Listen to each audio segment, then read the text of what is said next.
Yan! Kamusta ka naman? Kamusta naman kayo dyan mga kameta? Yeah, as you can see dito sa bosses natin, hindi pa tayo 100%.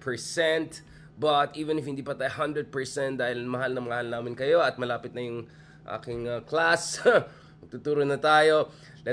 Sabi ko medyo let's have an overview naman ng isang issue na we indirectly discuss nung isang araw pero hindi natin dapat yung masinsinan na pagsusuri talaga kailangan natin dito mga kameta. So pag-usapan natin in the next 20, 25, 30 minutes etong issue ng bigas at saka yung presyo ng bigas because medyo nakakabahala na yung sitwasyon dahil ang Pilipinas ngayon po ay biggest importer of rice again sa buong mundo. Nag-overtake na naman tayo ng China, a country that has more than 10 times more population than us. Ayan, Pinoy pride. Yan, bagong Pilipinas. Yan.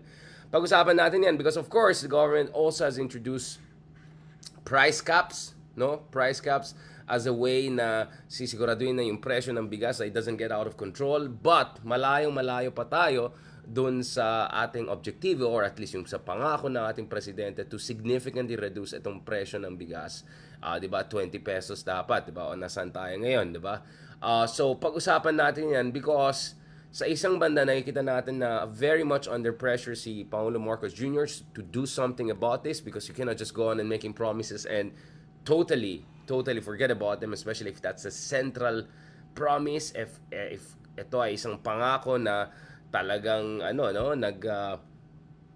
inspire ng marami sa ating mga kababayan. And of course, hindi lang yung 20 pesos kada kilo ng bigas yung pangako ng ating ayan tayo. Ating minamahal na Pangulo, but wag natin kalimutan dun sa kanyang inauguration speech also last year.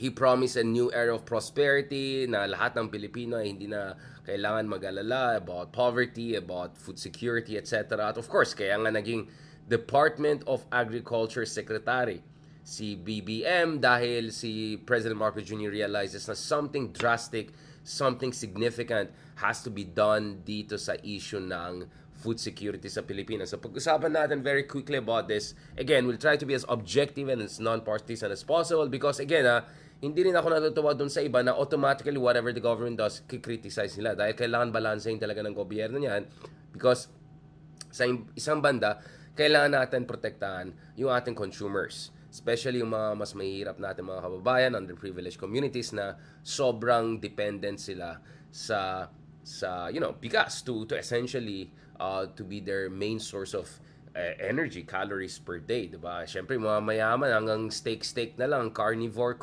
so mayaman sila diba? Pero aminin natin, extra rice, diba? Pag medyo more humble background tayo. And alam natin economically, as a share of income, the poorer you are, and especially kung you're below yung poverty threshold, mas malaki ng share ng income mo ay napupunta sa pagkain, especially yung mga staple foods katulad ng bigas. So, syempre, kung mayaman ka, kita mo, I don't know, 10, 20, $30,000 a month, baka wala pang 0.01% na punta dyan sa bigas. Pero kung ikaw ay mahirap, ang kita mo is 10,000 pesos per month, nako po, baka 20%, 30%, diba?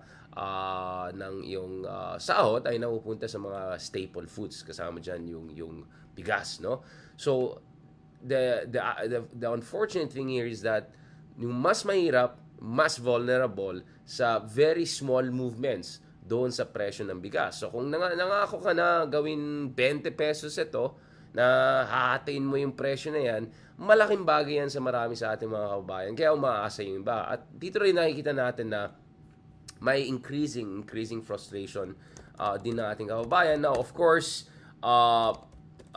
mataas pa rin yung approval ratings ni Pangulo Marcos Jr. since, he's still in first year, second year in office. And from our experience with Tatay Digong, di ba, na minsan parang mukhang inverse yung relationship. The more na medyo kapalpakan, the more natataas yung ating approval ratings mo. So, ewan ko, bahala kayo dyan, no? But alam natin, since last year, hindi po ang war on drugs, hindi po yung mga tatay stuff, pero inflation po ang pinaka number one concern ng ating kababayan, no? Since last year. At alam natin, ito rin yung isang issue kung saan hindi ganun kataas yung approval sa kasalukuyan na administration, especially given na sila ay nangako na pagandahin talaga yung situation ng food security sa ating bansa. So last year October pa lang, quarter 3 pa lang, nakikita natin na most urgent issue ito. And this was confirmed again dun sa latest pulsation survey natin, kung saan inflation once again was the most urgent national issue, no? It topped again, no? Once again, itong list of concerns ng ating mga kababayan. So you can see that balik na naman tayo sa basic gut issue, no? When it comes to ano yung mahalaga sa ating mga kababayan, no? Ano talagang hinahanap ng mga ating mga kababayan pagdating sa governance, pagdating doon sa ating presidente, no? And if you look at dun sa approvals, or rather disapprovals, dun sa handling ng food security situation, inflation situation. Now, obviously, in fairness naman sa kasalukuyan na administration, meron naman silang punto pag sinasabi na may external factors. And we're gonna talk about it. So last year, of course, there was external shock like the Ukraine crisis. And this year, pag-usapan din natin yung rice export curbs na na-impose ng India to protect their own food security and the pressure that this has placed on yung dun sa presyo ng bigas internationally, no?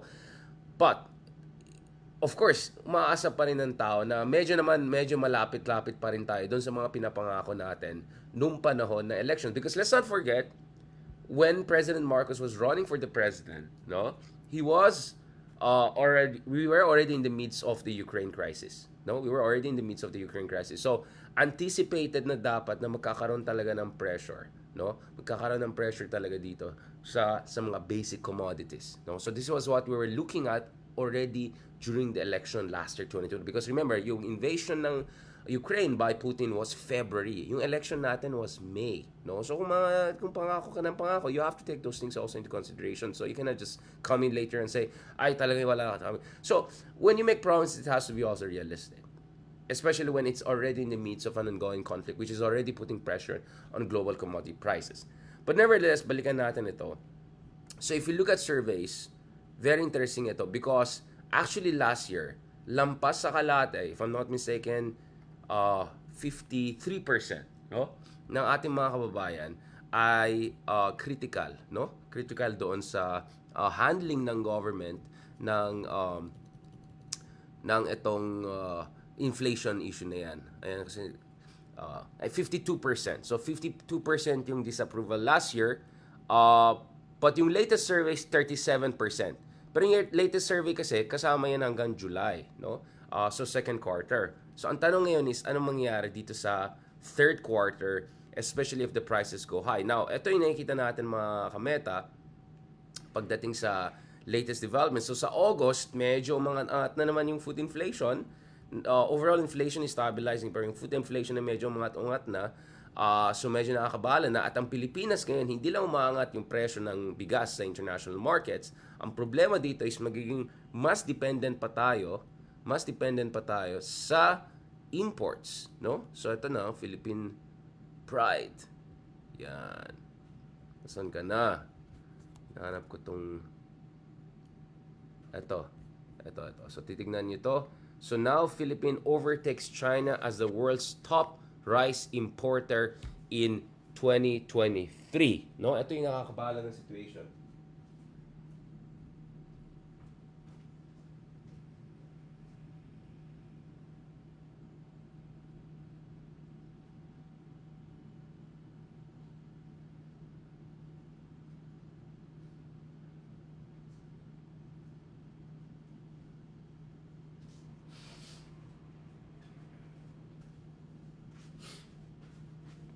Sorry sinisipon na tayo. Okay, yan.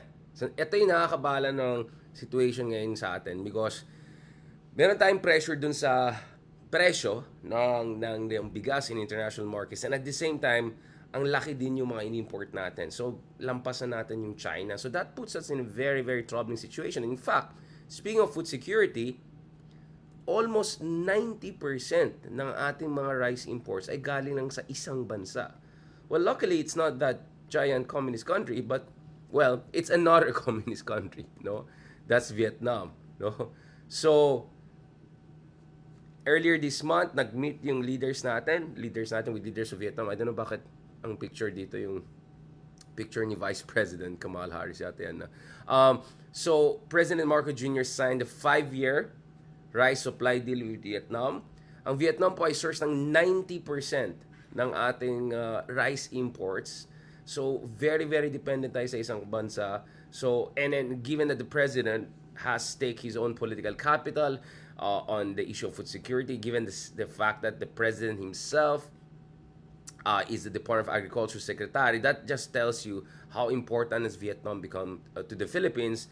Now, inevitably, that's going to have implication. I'm more optimistic about this, about cooperation also on the South China Sea, West Philippine Sea issue. But nevertheless, of course, ayaw natin maging sobrang dependent sa isang bansa lang for 90% of our staple food. At ito po yung medyo nakakabala ng situation sa atin. Even if, of course, yung Vietnam hindi kasing laking problema ng China and they're not really a huge problem rival to us in the way that China is doon sa West Philippine Sea. But nevertheless, dapat di tayo mag-depend sa ibang bansa talaga pagdating sa ating mga basic staple foods, etc. Malaking issue yan. So, what's happening right now is eto So, ang problema is nung August, yung climate change, namely yung droughts at erratic rainfall, ay sumabay dun sa protectionist policies, especially yung India's exports curbs, no? Na dahil doon, medyo lumala yung situation dun sa international rice markets. So, according dun sa United Nations Food and Agriculture Organization, FAO, yung rice prices ay tumaas by almost 10% in August. So, almost double digits, so 9.8%. At yung Thailand's rice exports, kasi after Vietnam, Thailand yung biggest source ng imports natin, surged to more than $600 a ton. That's 50% year-on-year increase. So, yung exports, for instance, ng rice ng Thailand ay 50% more expensive than last year. So, kung 100 pesos, kunyari kada kilo last year, yung sabi natin yung mga special jasmine rice, ngayon ay 150. Right? So, kung 70, then 105, for instance. No? So, laki talagang problema natin dito dahil sobrang vulnerable tayo sa fluctuations in the global markets, and the global markets are super unstable, no? So I really suggest you guys check, for instance, this very interesting article on Bloomberg magazine that looks at rice market shows strains after India's campaign of curbs. Dahil of course yung India po inuuna yung sarili nilang interest, no? Syempre they have to protect their own people and make sure na hindi sila export kung mas kailangan nila sa loob, especially yung masarap nilang basmati rice. The problem is that once there's a concern about dun sa rice supply, boom, that's gonna push up the prices internationally, no? So yun po yung sumabay-sabay po itong lahat ng mga bagay-bagay, climate change, export curbs, and then yung presyo ng Thai rice exports ay tumaas ng 50%. So that's why pag titingnan mo yung presyo ng bigas ngayon, well, hindi siya umabot ng 80 pesos, 90 pesos, hindi siya total crisis. Pero malayo pa rin tayo dun sa 20 pesos. And in fact, yung mga pinakamura na nakita natin as of last Friday, dahil may sinulat tayong artikulo ukol sa isang issue ito.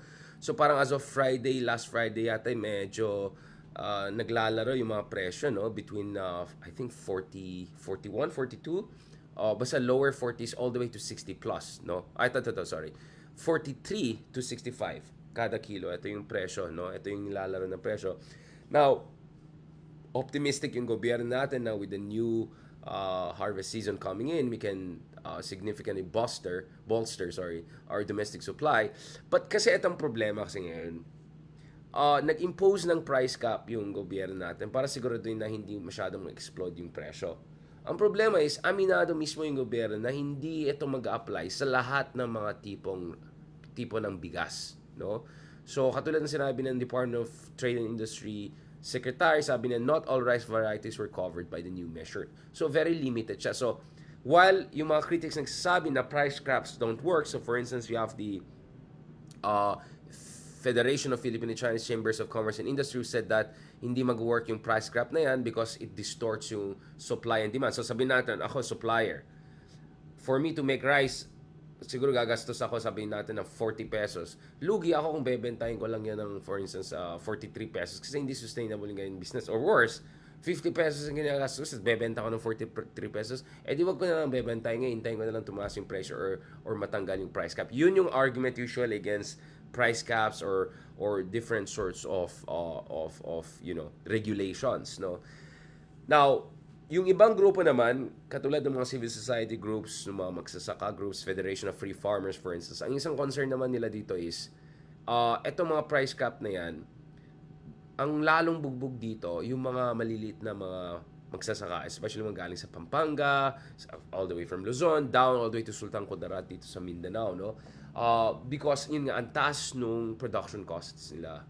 So kung sobrang liit yung margin sa profit nila, hindi talaga sustainable ito. So from the humblest groups, civil society groups, Federation of Free Farmers, all the way to big business community like Federation of Philippine Chinese Chambers of Commerce Industry, very skeptical sila kung gagana itong mga price caps na yan. At naglalaro ng between 43 to 65 pesos kada kilo last week, which is malayo-malayo dun sa 20 pesos. So, I don't know, arguable kung it's working or not. We can have a debate about that. But for me, the bigger concern also here is, and aminado yung mga nandun sa loob ng gobyerno, from Department of Agriculture, sa Department of National Economic Development Authority, is that kung import lang naman tayo ng import, ngayon, biggest importer tayo, kailan tayo gagawa ng sarili natin kakayahan, no? Paano natin palakasin yung sarili natin kakayahan kung import lang tayo ng import? Kumikita ang Vietnam, kumikita ng Thailand sa atin, kumikita yung ibang bansa dahil mataas yung mga demand doon sa international rice market. So even if may curbs in India, mataas pa rin presyo ng mga ini-export nila even if it's at lower volume. So kawawa talagang Pilipinas. More and more money is going out of that country. Kaysa sana mag-invest tayo dito sa sarili nating kakayahan. And that raises a more fundamental question. Do we need a leadership reshuffle? Is there someone who can really help the Philippines to move in the right direction? I think, for instance, President Marcos Jr., he did some decent food security diplomacy with Vietnam. But then again, that's a stopgap measure. It doesn't fundamentally answer yung pangailangan natin when it comes to development of our own rice production. Because, quite long ago, we were a self-sufficient country. And in fact, also with the capability to even export rice. Look at India, for instance. Look at Vietnam. Ang laki ng mga population ng mga bansa na yan. And yet, they can export huge numbers, especially Vietnam. No? Halos kasing laki natin in terms of population. But they're a huge exporter. Also, Thailand. So, hindi dapat excuse yung ating population. At tapos titignan mo naman yung topography, yung geography, yung climate sa Thailand and Vietnam. Ano po yung excuse natin para hindi mag-produce ng malaking para maging sobrang import dependent tayo? Napaka-ridiculous naman yung situation niya. Tsaka yung mga nagsasabi, bawasan niyo lang yung rice niya, no? I mean, I get the diet advice, but obviously that's a lousy way of excusing us for a more fundamental problem, which is sobrang palpak yung domestic production capacity natin. At sobrang mahal doon para sa mga maliliit na mga producers, yung mga small scale producers. And it's not like the larger scale ones are necessarily a solution to the problem.